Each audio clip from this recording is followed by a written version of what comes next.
Hello everyone, welcome back to my channel Easy Learning with Himal. So this is a very important video अगर आपके board exams आने वाले हैं या आपके अपकमिंग एग्जाम में अनसीन पैसेज के MCQs आ रहे हैं. मैंने इंटायरली ये टर्म वन बेस्ड वीडियो बनाई है. या अगर आपके एग्जाम में मतलब अनसीन पैसेज आ रहा है जिसमें आपको MCQs के फॉर्म में आंसर्स करने हैं, तो ये वीडियो बहुत इंपॉर्टेंट है क्योंकि मैं आपको खुद आज अनसीन पैसेज सॉल्व करके बताने वाला हूँ. और ये जो मैंने पैसेज लिया है ये 2020 के CBSE के ही ऑफिशियल सैम्पल पेपर का पैसेज है, जिससे कि हमें आइडिया भी लग जाएगा कि हम कैसे पैसेज हमें करने हैं और हमें ये भी पता चल जाएगा CBSE कैसे क्वेश्चंस पूछते हैं. ठीक है, सो जल्दी से इस वीडियो को स्टार्ट करते हैं. वीडियो पूरी एंड तक देखना क्योंकि पूरा पैसेज मैं सॉल्व करके बताने वाला हूं. एंड आई होप कि ये वीडियो देखने के बाद आपको भी थोड़ा कॉन्फिडेंस आ जाए कि कैसे ये वाले जो क्वेश्चंस है वो अटेम्प्ट करने. तो मैंने एक वीडियो रिलीज करी थी जिसमें मैंने आपको बताया था अनसीन पैसेज के MCQs करने कैसे. तो मैंने आपको बोला था पैसेज मत पढ़ो, don't waste your time in reading the passage, questions के साथ साथ पैसेज पढ़ा करो. तो सबसे पहले देख लेते हैं, ये हमारा पैसेज है, this is an unseen passage. और आपको पैसेज की जनरली नंबरिंग दी होती है. तो 4 पैराग्राफ है इस पैसेज में, पैराग्राफ 1, पैराग्राफ 2, पैराग्राफ 3, पैराग्राफ 4. ठीक है, बट मैं इनको रीड करने में अपना टाइम नहीं वेस्ट करूंगा क्योंकि क्वेश्चन पढ़ने के बाद मुझे दोबारा पढ़ना पड़ेगा. So I have to save my time in English exam. So straight away मैं क्वेश्चन पे चलता हूं और मैं सीधे फिर पैराग्राफ 1 पे जाऊंगा. तो देखो यहाँ पे क्वेश्चन क्या लिखा है. Father's question to the narrator about knowing how to cook rice was intended to. So जो फादर ने नरेटर को क्वेश्चन किया कि राइस को कैसे कुक किया जाता है, उसके पीछे उनकी इंटेंशन क्या थी, ये क्वेश्चन में पूछा है. एक बार ऑप्शंस पढ़ लेते हैं फिर चलते हैं पैसेज पे. Criticize the narrator's lack of abilities. वो नरेटर को मतलब एक तरह से डीमोटिवेट कर रहे थे कि आपको मतलब राइस बनाने नहीं आते. ठीक है. Second, make the process sound simple. या वो नरेटर को बताने वाले थे कि ये प्रोसेस जो होता है ऑफ मेकिंग राइस वो काफी सिंपल होता है. Encourage the narrator to take up cooking. या वो नरेटर को कुकिंग में इंटरेस्ट दिलवाना चाहते थे. Show case is own expertise in cooking rice. या वो उस नरेटर को बताना चाहते थे कि मैं बहुत एक्सपर्ट हूँ राइस बनाने में. तो हमें क्वेश्चन तो पता चल गया, आप जल्दी से पैसेज पे चलते हैं. तो जनरली फर्स्ट क्वेश्चन का आंसर आपको स्टार्टिंग पे ही मिल जाता है. Who doesn't know how to cook rice? Cooking rice hardly take time, said my father. तो यहां से आपको स्टेटमेंट पढ़ के क्या लग रहा है कि किसको राइस बनाना नहीं आते, राइस बनाने में तो बहुत कम टाइम लगता है. तो यहां से भी क्लियरली पता चल रहा है कि cooking rice hardly take times की फादर बताना चाहते हैं कि हर कोई राइस बना पाता है, किसको राइस बनाने नहीं आते, राइस बनाने में तो बहुत कम टाइम लगता है. इसका मतलब वो प्रोसेस काफी सिंपल है. ठीक है, तो जल्दी से जाएंगे और देखते हैं कौन सा पैसे आंसर होगा. क्रिटिसाइज तो वो नहीं कर रहे थे, कहीं से भी नहीं हमें लगा वो क्रिटिसाइज कर रहे हैं. Make the process sound simple. वो प्रोसेस नरेटर को बताना चाहते थे सिंपल प्रोसेस है कि सबको राइस बनाना आते हैं. ठीक है, और बहुत इजीली बन जाते हैं. ठीक है, चलो अगला question. I switched from news to YouTube. Pick the option in which the meaning of switched is not the same as it is in the passage. very important question. यहां पे एक सेंटेंस दिया जो पैसेज में था, I switched from news to YouTube. तो passage में जो स्विच्ड का मीनिंग है हमें बताना है इन 4 सेंटेंसेस में से कौन सा ऐसा सेंटेंस है जिसमें पैसेज में जो स्विच्ड का मीनिंग है वो इस सेंटेंस में नहीं है. तो ऐसा करते हैं पहले पैसेज ही पढ़ लेते हैं जिससे हमें समझ आ जाए, फिर सेंटेंसेस पढ़ते हैं. तो चलते हैं पैसेज 1 पर. तो हमने कहां तक पढ़ लिया था, यहां तक पढ़ लिया था. अभी इसके आगे पढ़ते हैं. I have heard that professionals don't need to, अच्छा सॉरी पैसेज 1 पे जाना था. तो हमने यहां तक पैसेज पढ़ लिया था फादर तक. So I challenged myself. मैंने अपने आप को चैलेंज किया. I switched from news to YouTube and typed how to cook rice. आपको समझ आया सेंटेंस का क्या मतलब है. I switch from news to YouTube मतलब पहले मैं न्यूज देख रहा था, अब मैंने क्या किया, चेंज किया. मतलब न्यूज से हटकर अब मैं यूट्यूब पर आ गया. ठीक है, जो आप काम कर रहे हो उसको स्विच करना, चेंज करना किसी चीज को, कि पहले मैं न्यूज सुन रहा था बट अब मैं यूट्यूब पर आ गया और मैंने टाइप किया हाउ टू कुक राइस. तो यहां पे स्विच्ड वर्ड इंडिकेट कर रहा है चेंजिंग. तो अब देखते हैं कौन सा ऐसा सेंटेंस है इन चारों में से जो चेंज को रिप्रेजेंट नहीं कर रहा. चारों सेंटेंस पढ़ते हैं. I switched on the radio to listen to the news while having dinner. इस सेंटेंस का मतलब है कि मैंने रेडियो ऑन कर लिया. तो क्लियरली हमें यही आंसर मिल गया, यही आंसर है क्योंकि स्विच्ड पैसेज में मतलब था चेंज करना, यहां पे स्विच्ड का मतलब है ऑन करना. ठीक है, बट मैं बाकी भी सेंटेंसेस पढ़ूंगा. Forget these diet supplements and switch to yoga. बिल्कुल सही है, चेंज कर लो डाइट सप्लीमेंट्स की जगह, now come to yoga. Mom switch to reading fiction recently because she was bored with cook books. तो पहले मॉम कुक बुक्स पढ़ती थी, अब उन्होंने अपना इंटरेस्ट चेंज किया और अब वो क्या पढ़ने लगी हैं, फिक्शन वाली बुक्स पढ़ने वाली लगी हैं। ये भी बिल्कुल सेम आपका जो है मीनिंग है। और याद रखना ये जो सेंटेंसेज हैं ये पैसेज में नहीं है, ये जनरल सेंटेंसेज है, बट यहाँ से हमें पता ये मतलब जो एग्जामिनर है वो ये देख रहा है कि आपको समझ आया पैसेज या नहीं। The company will switch the trucks to other routes, ये भी बिल्कुल सही है, पहले एक रूट पे ट्रक्स जा रहे थे अब दूसरे रूट पे जाने लगे। तो बी, सी और डी का तो स्विच का वही मतलब है कि हम कुछ कहीं से कहीं चेंज हो रहे हैं, बट ए में स्विच का मतलब क्या रहा, ऑन करना। तो यहां पे लिखा है ना नॉट द सेम, तो ए हमारा आंसर आ जाएगा। अगला question, based on your understanding of the passage, choose the option that lists the correct sequence of the process. Use water to wash the rice, repeat the process 3 times, drain the water off, put rice in a utensil, swirl the water in and around the rice. तो आप ये generally भी कर सकते हो, rice बनाने का process है, बट हम जल्दी से पैसेज पे चलते हैं। तो मैंने कहां तक पढ़ लिया था, हाँ यहां तक पढ़ लिया था, हाउ टू कुक राइस। अब इसके आगे पढ़ता हूं। आई टुक 1.5 कप ऑफ राइस, सबसे पहले मैंने राइस लिए। Since I didn't have access to rice cooker, I put it in a big pot. तो सबसे पहले राइस को एक पॉट में डाला। Firstly, the rice has to be washed to get rid of dust and starch. तो सबसे पहले राइस को धोया। I thought I won't be able to drain the rice, and that it will fall out of the pot.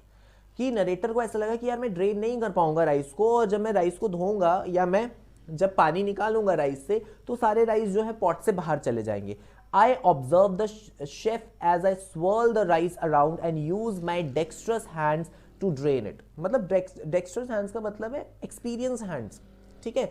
यहां पर वो इतना untrained नहीं है, क्योंकि उसको ऐसा लग रहा था कि जब मैं ये सारा प्रोसेस करूंगा चावल गिर जाएंगे, बट उसने ध्यान से शेफ को देखा और उसने परफेक्टली वो चीज किया।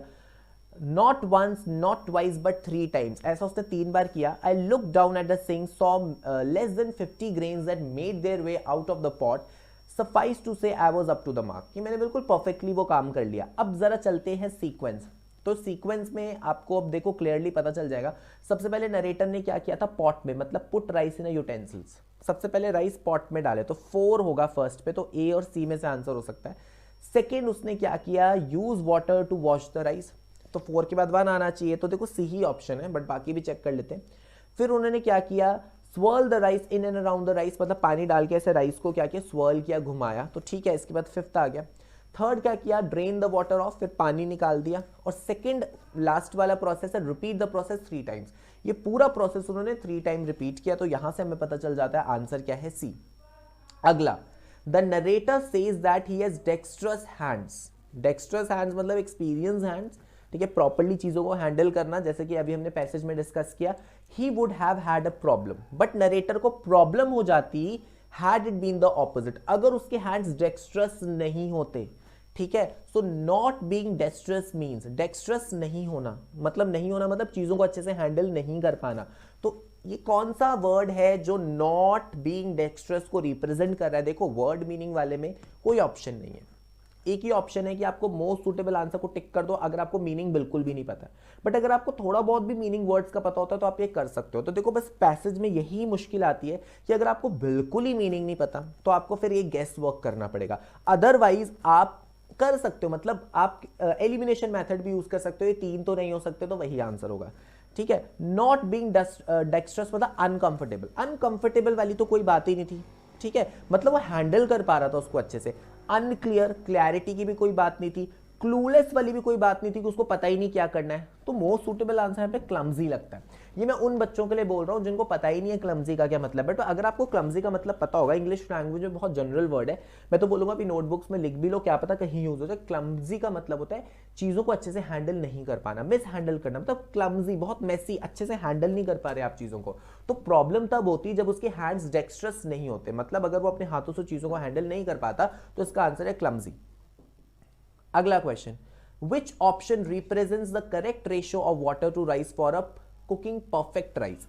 चलते हैं पैसेज पे। तो मैंने पैसेज 1 तो पूरा रीड कर लिया था, अब पैसेज 2 पे चलते हैं। The video stated that the key to perfect rice is equal amount of rice and water। तो कुछ आंसर्स तो स्ट्रेट अवे मिल जाते हैं, जितना चावल उतना पानी, ऐसा लिखा हुआ है, ठीक है। सो इसका आंसर आएगा, देखो जहां पे परसेंटेज सेम है, ए ऑप्शन में परसेंटेज सेम है, 50% वाटर एंड 50% राइस। अगला, how did mother react to the burning smell? अब देखते हैं भाई ये कहां पे हुआ, ऐसा बर्निंग स्मेल कहां पे आई, कैसे मदर ने रिएक्ट किया। तो कहां तक पढ़ लिया था, यहां तक पढ़ लिया था। अब आगे पढ़ते हैं। I have heard that professionals don't need to measure everything, they just know that the right amount is. अब देखो मैं पढ़ रहा हूं बट मुझे कहीं मदर वर्ड नहीं दिख रहा, तो अब टाइम बचाने के लिए जल्दी से देखो यहां पे कहीं मदर वर्ड दिख रहा है, नहीं दिख रहा, तो मतलब इस पैसेज में आंसर नहीं है। अगले पैसेज में जाते हैं, जल्दी जल्दी जल्दी देखो, तो यहां पे देखो, यहां पे कहीं हमें मदर दिख रहा है। Over here we are able to, मैं आपको एक बार पॉइंटर ऑन करके दिखा देता हूं, यहां पे आपको मदर वर्ड दिख रहा है, ठीक है। Over here you are able to hear the see the mother word. तो अब पैसेज नंबर 3 ही पढ़ते हैं directly. After what seem like 10 minutes all the water disappeared. जब वो चावल बना रहा था सारा पानी सूख गया। I went in to give it a good stir, उसने चावल को हिलाया, स्टर किया। To my surprise some of the rice got stuck to the pot, चिपक गए नीचे, ठीक है। थोड़े से चावल जब जल जाते हैं वो नीचे चिपक जाते हैं। I try to scrape it off, उसने स्क्रेप करने की कोशिश की। स्क्रेप क्या होता है, जो चिपके हुए चावल होता है उसको यूटेंसिल से हटाने की कोशिश की, बट टू नो अवेल।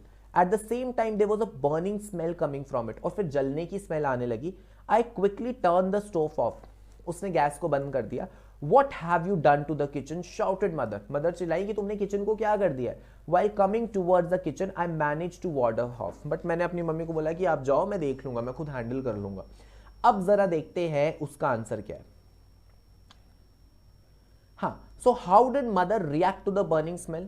तो मदर चिल्लाई कि तुम मेरी किचन को क्या कर रहे हो, बट नरेटर ने उनको वापस भेज दिया। अब देखते हैं मोस्ट सुटेबल आंसर क्या है। She commented on it, comment किया हो सकता है आंसर, आगे देखते हैं। शी ब्रश्ड इट असाइड, वो तो किचन में आई नहीं, उन्होंने तो कुछ हैंडल किया ही नहीं। ब्रश्ड इट असाइड मतलब चावल उठा के साइड में रख दिया, उन्होंने तो किया ही नहीं। She inquired about it, absolutely question mark लिखा है ना, what you have done to my kitchen, तो इंक्वायर्ड उन्होंने पूछा। शी हैंडल्ड इट, उन्होंने हैंडल नहीं किया। अब यहाँ पे ए और सी में से था कि कमेंट किया या इंक्वायर किया, तो यहाँ पे आपने देखा उस सेंटेंस में क्वेश्चन मार्क लगा हुआ था, तो उन्होंने इंक्वायर किया। अगला, ऐसे क्वेश्चन में भी बहुत प्रॉब्लम होती है जब थोड़े डिफिकल्ट वर्ड्स आ जाते हैं। तो मैंने आपको बोला था अगर मीनिंग पता है तो ठीक है, नहीं तो मोस्ट सूटेबल आंसर को टिक कर दो, यही मेरी तरफ से आपके लिए एडवाइस है। बट मैं ये नहीं बोलूंगा अगर आपको मीनिंग नहीं आ रहा आप अपना 10 मिनट पेपर का वेस्ट करके बैठे हुए और आपका पेपर छूट जाए, ऐसा नहीं करना है। So according to the passage, the fact that the narrator risked experimentation on the maiden attempt in the kitchen shows that he was। अब देखो नरेटर जब कुकिंग कर रहा था तो इतना वो डरा हुआ नहीं था, मतलब जैसे जैसे दिख रहा था वो कर रहा था। और यहाँ पे लिखा रिस्क एक्सपेरिमेंटेशन, मतलब वो एक्सपेरिमेंट्स कर रहा था, वो डर नहीं रहा था कि रिजल्ट क्या होगा इसका। तो इससे क्या पता चलता है कि नरेटर कैसे थे। कंसाइटियस होता है बहुत सोच समझ के ध्यान से कोई काम करना। नर्वस तो हमें पैसेज में कहीं भी नहीं दिख रहे कि नरेटर नर्वस थे। प्रिजेंचुअस इज द आंसर। प्रिजेंचुअस का मतलब क्या होता है कि जब आप कोई भी काम करते हो without thinking about the outcomes, मतलब आप थोड़ा सा लिबर्टी ले लेते हो, थोड़ा सा रिस्क ले लेते हो। तो यहाँ पे देखो रिस्क एक्सपेरिमेंटेशन, इसका मतलब ये होता है प्रिजेंचुअस। तो आप इसको नोट डाउन करके रख लो, ठीक है। I know this is little difficult question, but देखो इस क्वेश्चन को करने का यही मोस्ट सुटेबल आंसर है। मुझे पता आप यहाँ पे ए और सी ऑप्शंस में ही कंफ्यूज हो, क्योंकि कर्टियस और नर्वस तो कहीं से नहीं लग रहा था। तो जिनको दोनों में से किसी का भी थोड़ा सा भी मीनिंग पता होगा वही क्वेश्चन कर पाएगा। Next, pick the option that correctly states what did not happen after the writer checked on the rice। ठीक है, सो आगे पढ़ लेते हैं एक बार। पैसेज 3 हमने पढ़ लिया था, पैसेज 4 भी एक बार पढ़ लेते हैं। Finally when the time came to test my creation I was surprise it wasn't bad at all. वो सरप्राइज हो गया कि बिल्कुल भी बुरे नहीं थे चावल। The rice had the desired consistency, sure a little more salt would have been better, कि मैं थोड़ा सा सॉल्ट और डाल देता तो अच्छा लगता, but I just added that while eating, but मैंने खाते वक्त ऐड कर लिया। The experience was fairly rewarding and memorable. It taught me a new sense of respect for those who cook food on regular basis. तो उनको उन लोगों के लिए रिस्पेक्ट आई जो डेली बेसिस पे खाना बनाते हैं, और encourage in government creations professionally, या जो रेस्टोरेंट्स वगैरह में खाना बना रहे हैं। अब जल्दी से आगे बढ़ते हैं और देखते हैं आगे का क्या आंसर होगा। हाँ, टर्निंग द स्टोव ऑफ ये तो हुआ था, ठीक है। Being taken aback at the condition of the rice, yes he was little shocked, ठीक है। और वो इफेक्ट हुआ उससे कि राइस को मेरे क्या हो गया, मेरे राइस जल गए। Forgetting to scrape the struck rice, नहीं ये भी हुआ था भाई, ठीक है। वो भूला नहीं था, उसने जो भी चावल चिपके थे उसको स्क्रैप करने की कोशिश की। Smelling the delicious aroma of the cooked rice, ये नहीं हुआ था, कहीं पे भी नहीं ऐसा लिखा कि उसने जो चावल पक चुके थे उसके डिलीशियस अरोमा मतलब स्मेल को उसने उसको स्मेल किया, ये तो बिल्कुल नहीं हुआ था, इसलिए D is the answer. Next question, the narrator's creation was, जो नरेटर ने चावल बनाए वो कैसे थे? Almost perfect to taste, way off from what he wanted, कि जो वो एक्सपेक्ट कर रहा था उससे बिल्कुल अलग, ओवरली सीजनड, बहुत सीजनिंग कर ली थी, क्वाइट डिस्टेस्टफुल या बिल्कुल डिस्टेस्टफुल थे, बिल्कुल भी नहीं। लास्ट पैसेज में आपने पढ़ा कि नरेटर वॉज वेरी सेटिस्फाइड कि चावल बिल्कुल अच्छे बने, सो आंसर आएगा almost perfect to taste. So that was all about today's video. I hope आपको थोड़ा सा कॉन्फिडेंस आया होगा कि ऐसे क्वेश्चंस कैसे करने हैं। And class 10th and 12th आपकी मैंने इंग्लिश की प्लेलिस्ट जो है डिस्क्रिप्शन बॉक्स में डाल दी है, ज़रूर चेक कर लेना। ऑलमोस्ट पूरा टर्म 1 का सिलेबस कंप्लीट हो चुका है, राइटिंग सेक्शन, लिटरेचर, सब कुछ। तो प्लेलिस्ट खोल के सारी वीडियोस देख के पढ़ाई करना शुरू कर दो। And all the best for your term 1 exams. I will keep making videos for you and connect to me on my social media, सबके लिंक्स डिस्क्रिप्शन बॉक्स में, सो दैट आप मुझे एग्जाम टाइम्स में डाउट्स पूछ सको। So thank you everyone. Bye bye. Have a nice day.